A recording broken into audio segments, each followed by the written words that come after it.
High, good morning. তোমরা সবাই কেমন আছো? আমি এখন ভালো আছি। আমি মিডিলে একটু অসুস্থ হয়ে গেছিলাম, যার জন্য আমি ভিডিও দিতে পারছিলাম না। তো এবার থেকে তোমরা রোজ রোজ নতুন ভিডিও পাবে, এবং আমি যে ডেলি ব্লগ করতাম সব কিছু রান্না, ঘরের যাবতীয় কাজ, সেগুলো তোমরা এখন মোটামুটি সবই দেখতে পাবে। তো ভিডিওগুলো দেখো, এবং অনেক মাস পরে আমি আবার ভিডিওগুলো কন্টিনিউ করছি। তো তোমরা সঙ্গে যেরকম আগে ছিলে সেরকম থেকো, পাশে থেকো। তো চলো, আমি আবার ভিডিও তোমাদের দেবো, তোমরা দেখতে থাকো এবং আমার পাশে থেকো, আমাকে সাপোর্ট করো।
তো আমার এখন ঘর গোছানো হয়ে গেছে, দুটো ঘর গুছিয়ে নিয়েছি।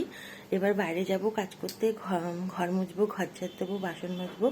তো তোমরা দেখতে থাকো ভিডিওটা কন্টিনিউ। ভালো লাগলে অবশ্যই লাইক, কমেন্ট, শেয়ার এবং সাবস্ক্রাইব করে দিও। তো চলো দেখতে থাকো।